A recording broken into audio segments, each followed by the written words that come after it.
राष्ट्रवादीची बूथ बांधणी, अल्पसंख्याक सेल सज्ज.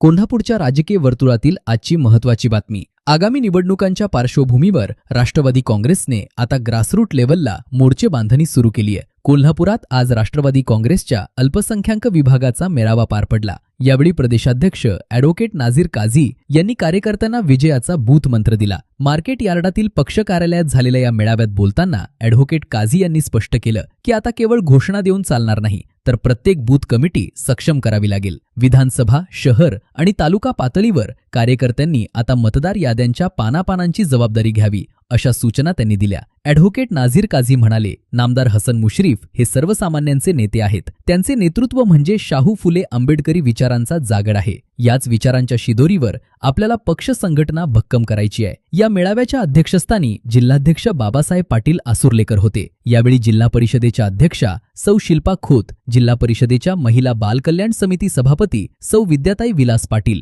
जिल्हा परिषद सदस्य राजू सूर्यवंशी, नगरसेवक नियाज खान पटेल, नगरसेवक आदिल फरास, गोकुळचे संचालक किसनराव चौगुले, केडीसीसी बँकेचे संचालक संतोष पाटील, इचलकरंजी शहराध्यक्ष सुहास जांभरे, बाळासाहेब देशमुख, महादेव पाटील सारशीकर, भिकाजीराव एक्कल, राजेंद्र पाटील, फिरोज खान पाटील, फत्तेसिंह पाटील, दीपक किल्लेदार, एकनाथ पाटील, रियाज गौस जमादार, सौ झहिरा मुजावर, शीतल तिवडे, आप्पासाहेब धनवडे, संभाजी पाटील, संतोष मुदार, निहाल कलावंत, संभाजी पोवार, अमित गाताडे आदी प्रमुख उपस्थित होते. कार्यक्रमाचे स्वागत अल्पसंख्याक सेलचे जिल्हाध्यक्ष यासीन मुजावर यांनी केले, तर प्रास्ताविक अनिलराव साळोखे यांनी मांडले. या मेळाव्यामुळे कोल्हापुरात राष्ट्रवादीच्या कार्यकर्त्यांमध्ये नवा उत्साह पाहायला मिळतोय. येणाऱ्या काळात ही बूथ बांधणी निवडणुकीत किती प्रभावी ठरते हे पाहणं औत्सुक्याचं ठरेल. राजकारणातील अशाच महत्त्वपूर्ण अपडेट्ससाठी SP न्यूज पाहत रहा आणि ऐकत रहा. धन्यवाद.